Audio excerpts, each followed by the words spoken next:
आता आपल्याला नकारार्थी वाक्य तर आपण केली, पहिल्या पाठमध्ये आपण होकारार्थी वाक्य केली स्थिती अवस्थेची। आता आपल्याला प्रश्न विचारायचे, कारण जेव्हा आपण संभाषण करतो किंवा एक दुसऱ्याशी आपण संवाद करतो तर नुसतं आपल्याला अफर्मेटिव्ह म्हणजे पॉझिटिव्ह की ज्याला आपण म्हणजे होकारार्थी किंवा विधानार्थी वाक्यच करून चालत नाही, बऱ्याच वेळा नकार दर्शवावा लागतो आणि त्याचप्रमाणे प्रश्नही विचारावा लागतात।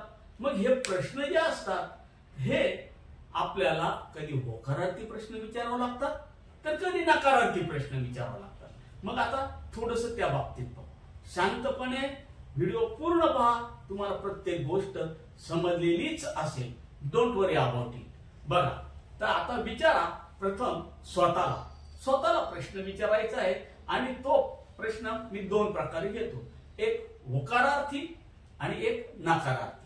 आता मला म्हणायचं आहे का विद्यार्थी मी?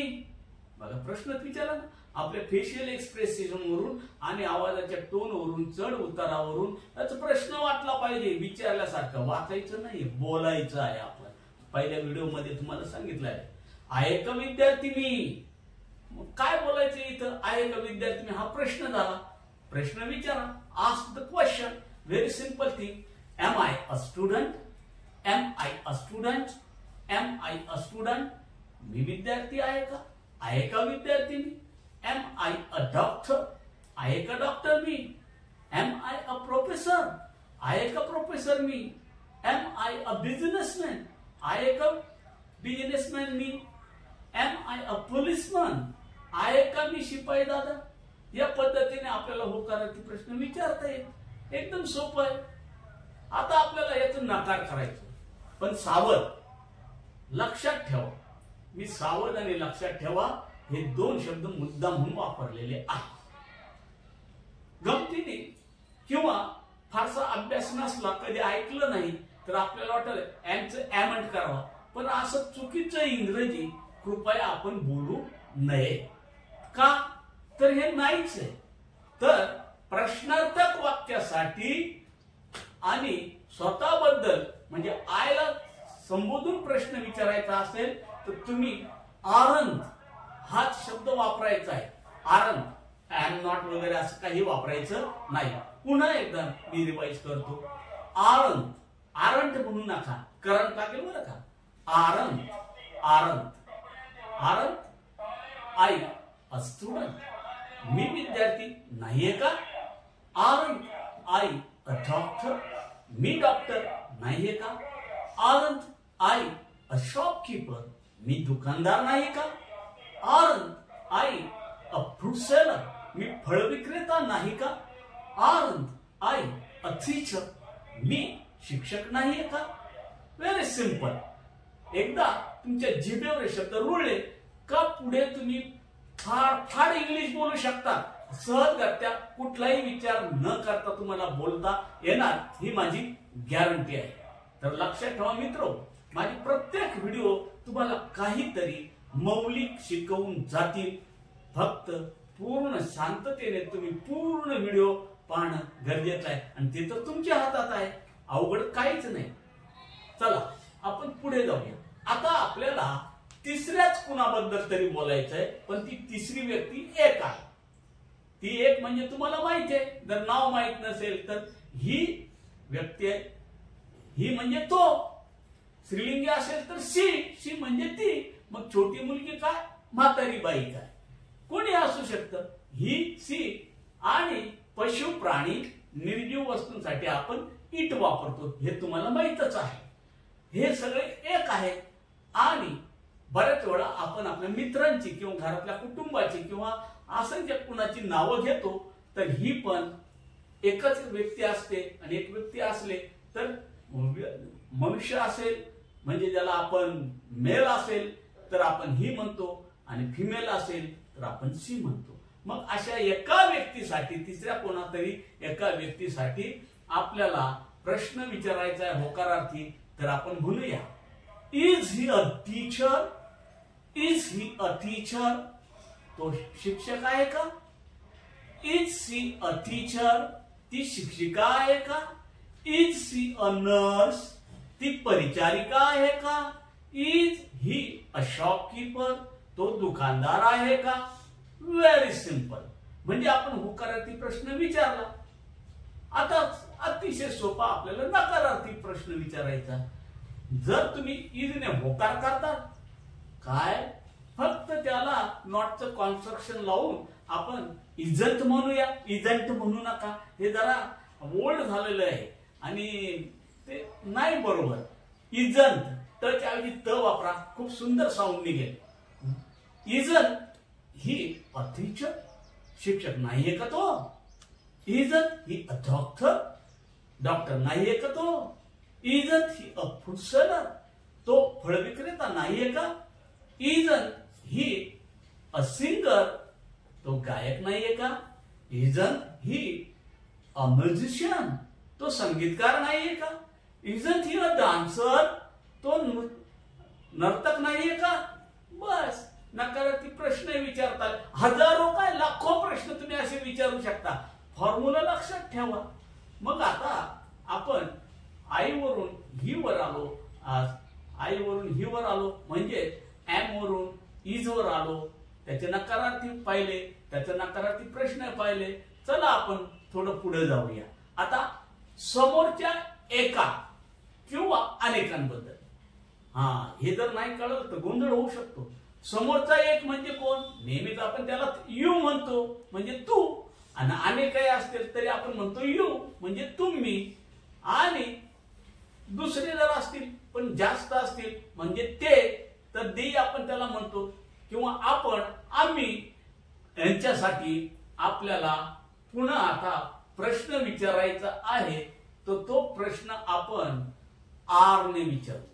तर कृपया आता पुन्हा मी तुमच्या स्टाईलने आर बोलू, परंतु लक्षात ठेवा इथं ए आर ई हा शेवटचा एक शब्द जो अक्षर जे आहे ते मॅजिकली असतं. त्याचा उच्चार कधीच करायचा नसतो आणि होतही नसतो. मग खाली काय उरलं?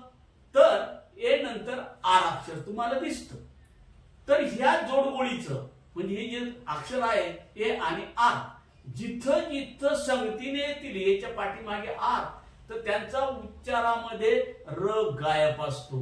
ब्रिटिश लोक, अमेरिकन लोक आ बोलतात. आ म्हणजे अला काना आणि एक द्विखंड चिन्ह यासारखं छोटे चिन्ह म्हणजे थोडासा आवाज लांब व्हायचा आणि त्याला आपण म्हणतो आ. Are you a student. Are you a student. विद्यार्थी आहे का तुम्ही? Are you a doctor. Doctor आहेत का तुम्ही? Are you a businessman. व्यापारी आहात का तुम्ही? अशा पद्धतीने आपल्याला होकारार्थी प्रश्न समोरच्या एका किंवा अनेकांबद्दल विचारता येतात. चला आता आपण पाहूया नकारार्थी प्रश्न कसे विचारायचे. आता हे तर आपण मागे थोडस पाहिलेलंच आहे नकारार्थी वाक्य करताना. पण नकारार्थी काय नाही, तो आंत. आंत बघा, आपण आत लिहितो ना, तर आ नंतर द्विखंड चिन्ह देऊन त्या अ आवर अनुस्वार ठेवा आणि वाचा आंत. आरंट म्हणू नका.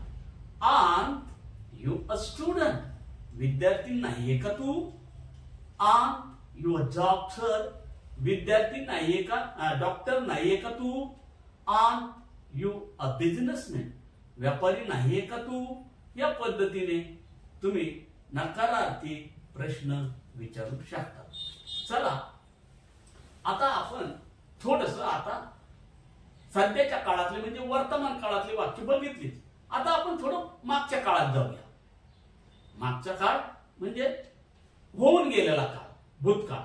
त्या काळातलीच तुमची स्थिती अवस्था याबद्दल आपल्याला काही प्रश्न करायचे. अर्थात प्रश्न होकारार्थी असेल नकारार्थी असेल तर आपल्याला होकारार्थी प्रश्नाचा विचार करताना म्हणायचं तर आपण ज्याला वाद म्हणतो ना, जर जमलं तर हा काना काढून टाका, वज म्हणा. वज खूप छान वाटतं आणि ते तसंच आहे.